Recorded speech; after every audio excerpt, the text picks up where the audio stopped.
Good evening to those of you that are lucky enough to join us from ANZ's annual gold dinner in Perth. My name is Luke Collins. I run ANZ's commodity sales business, and I'd like you to join us for a conversation about the gold market. After a health and economics crisis that has led to incredible financial market volatility this year, the gold market has been through enormous change. So to join me here to discuss the year is from the ABC refinery, Nick Frappell, and from ANZ, our commodities economist, Dan Hynes. Guys, we've seen nothing like this before in terms of what's gone on in the gold market.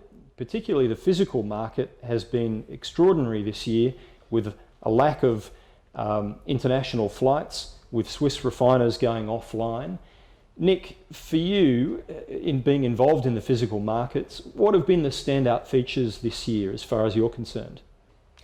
Well, I think the standout feature for me was really, quite apart from the new highs, was the huge contango that emerged in the COMEX market. So just, for those of you who hadn't been observing it, on an ongoing basis, this is a market where the futures had gone from a few dollars premium to spiking up to a $60+ premium. And that was unprecedented. No one could really have imagined that, 2 or 3 months before it happened.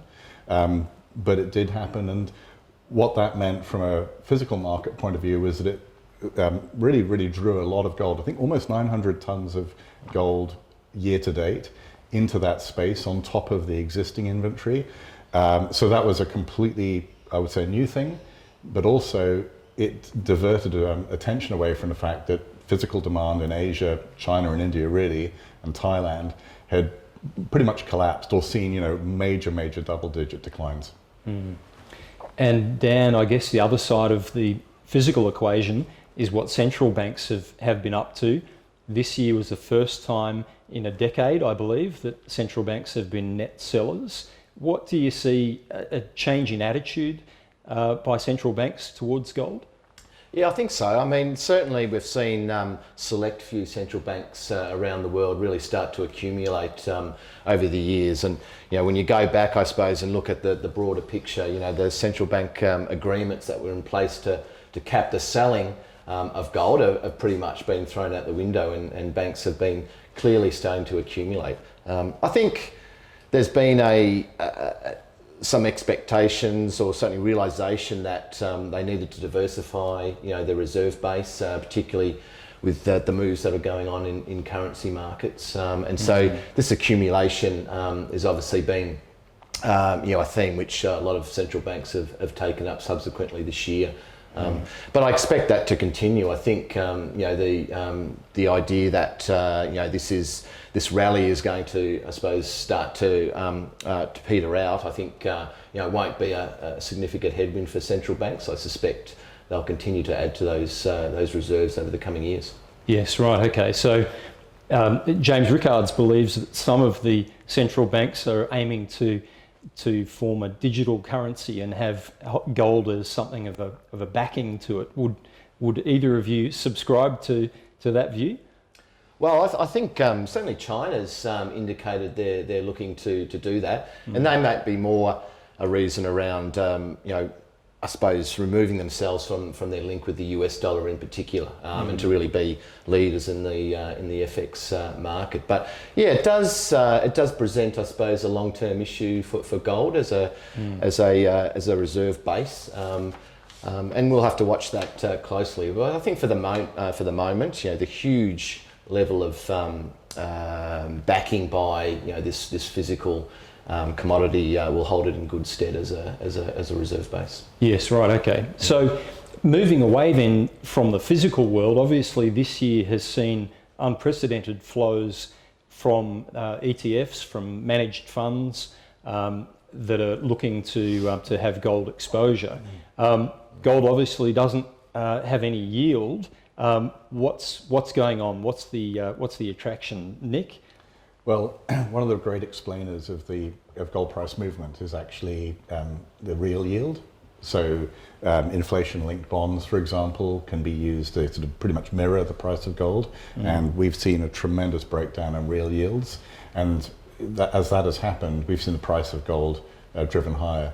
And that's a pretty robust relationship. And it makes sense because your cost of carrying gold declines, it becomes relatively immaterial. The other thing is as well is that in a world of highly inflated asset classes elsewhere, gold's actually a pretty good portfolio diversifier.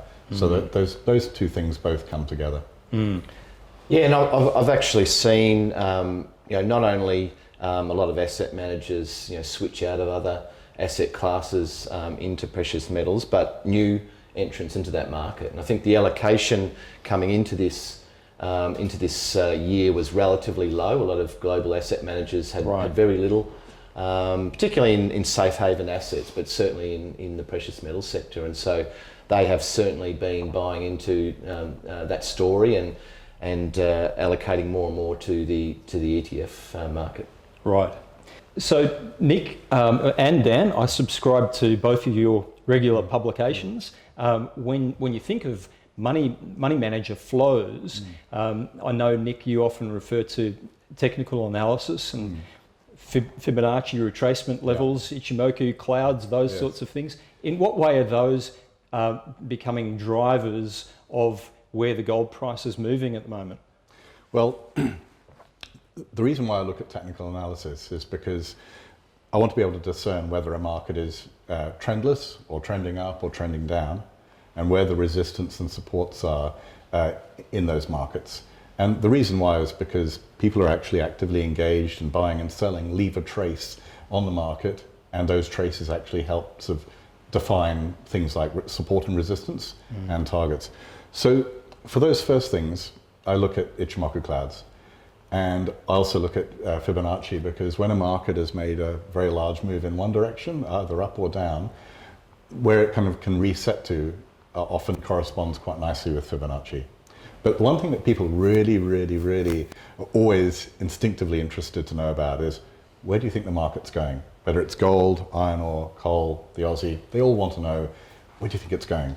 And so for that, I use point and figure, because there's some really, really almost uncanny outcomes with point and figure targets over multiple time frames. So I don't use much more than that, because otherwise you get paralysis by analysis. But those are the things that I really rely on. And one thing I'd say, to give you a sort of a kind of a compare and contrast, if you look at World Gold Council figures for supply and demand for H1 of this year, there's a 6% decline in supply. There's a 6% decline in demand. And in Q2, I think, there's about a 20-ton discrepancy between those two factors. Now, this is a world in which gold, there's a 9,500 ton stock level between New York and London, some of which must be easily mobilizable. So if you gave me those numbers in advance and said, Nick, where do you think gold's going to go, basis this sort of almost equal reduction in supply and demand and huge stock levels, I wouldn't have a clue. I mean, I would kind of think it was going to do nothing, leaving aside all the discussions we've had about real interest rates and perhaps moves in the dollar. However, if I look at point and figure and I look at other charts, particularly point and figure, those charts were calling levels, and we've discussed these in the months gone by. Those charts were showing targets to 1900, 1950, 2050, months before the market moved there. So that's why I think they've got tremendous relevance. This market, if you're a risk manager, hedger in the producing side, can feel like you're stuck in a cellar without a torch, and the charts kind of put the batteries back in the torch. Dan, are you a believer of the dark arts of technical analysis? Well, I am a more of a fundamental-based analyst, but you can't ignore the charts. The market uses them and watches them, so you need to understand, I suppose how they're trading with that in mind. So I certainly keep an eye on them, but I've used other sort of methods, particularly on that forecasting side, to see where we think gold are going, and we have developed a model, a gold valuation model, which is based on those real rates, using inflation, which we use oil prices to partly calculate, and also the US dollar factor within that, and that's been a pretty good or had a pretty good correlation over the last 10 years or so. And certainly on our forecasts for dollar inflation, and bond yields, it looks like gold still has plenty of upside. So that gives me comfort. Certainly when you look at that combined with the charts and also just the fundamental outlook of the market itself. Right. Okay. So you're probably making a lot of people in the room in Perth very happy saying that. We've seen 1,000 tonnes of gold bought by the ETFs so far this year. You've got US elections that are about to be decided, a trade war going on. There's no vaccine for the moment. What do you then expect over the coming months and years ahead, Dan? Yeah, well, I mean, it's hard to look past the next couple of weeks, to be honest, but certainly there's going to be a lot of volatility. I don't think that is unexpected.